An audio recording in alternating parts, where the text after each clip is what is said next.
Les Guillis des terres noires, là c'est 20, un poème laissé.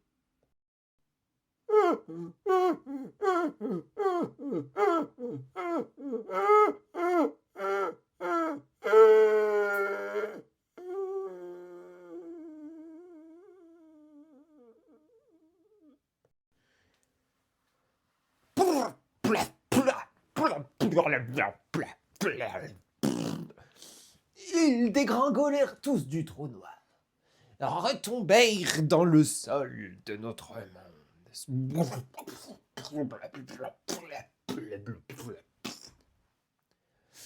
Ah!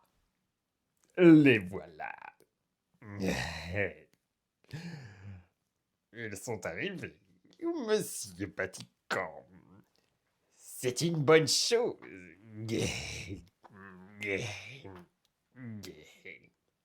Le plantureux était là, qui se régalait de leur revenu. Non qu'il était content qu'il soit sauvé ou autre. Simplement, il aimait y voir dégobiller autant de personnes ensemble pêle-mêle. C'est parfait, c'est parfait. Oui, nous pouvons le fermer. Le trou noir se referma. Borel, Frézu, Balsu était aux anges. Vous voilà. Je suis tellement content de vous voir. C'est incroyable ça. Ça a marché, vraiment. C'est fou. De simples bretelles. Et tu as pu aller chercher Borel. Mais comment as-tu fait?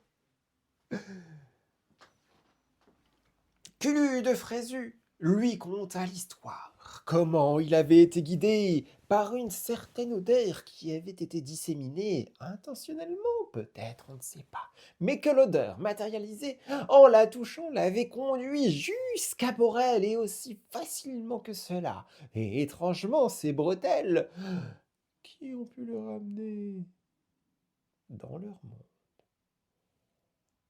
Balsu regardait les bretelles. Ça, on peut dire que ce sont des bretelles élastiques, dit-il. Ostra, bostra, des distances inimaginables. Ça, on peut le dire. Et il tâtait les bretelles légèrement incrédule.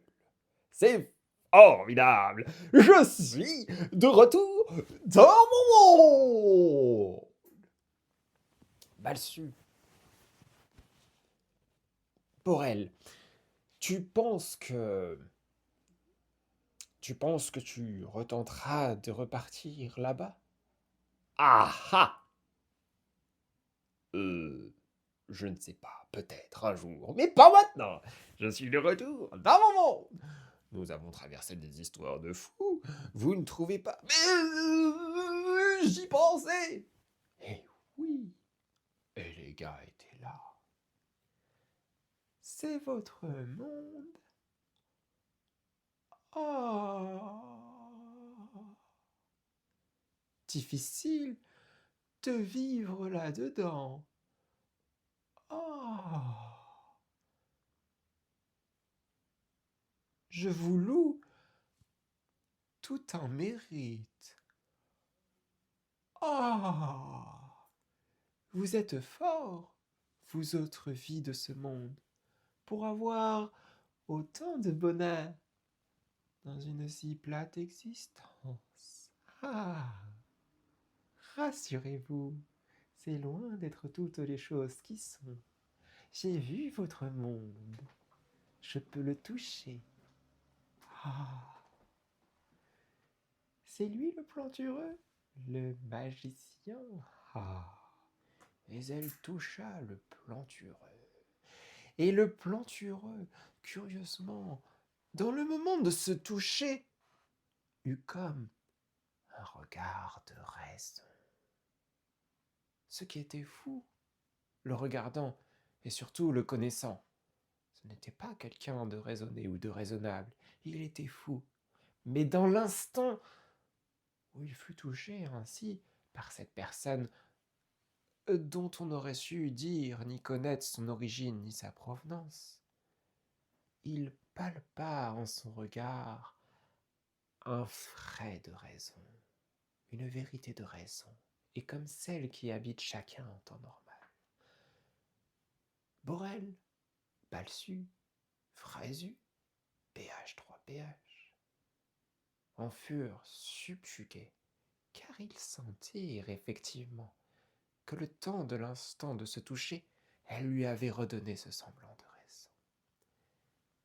Fascinant, vraiment. Plantureux, je m'arrête là. Vous le savez, je ne peux pas rester. Je ne suis pas fait de la même matière que ce monde. Et je m'en vais. Et les gars changea de couleur et de forme. Elle s'émancha, s'époncha, se tortifia, douloureusement et tranquillement, tel le tronc d'un arbre qui se met à tournoyer, à circulariser, tels les brins de l'ADN, s'enroulant sur lui-même, tel le volant de la belle femme, le foulard de celle qui danse, mais lourd, tortueux, racineux, se réduisant,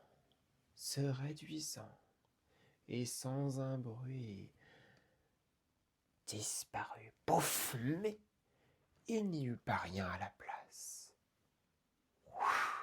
Une chape envolée dans l'air, et de cette chape envolée dans l'air retomba, bercée par le vent, tranquillement, simplement, l'état d'une feuille de papier. Dessus, un poème, un fort joli poème.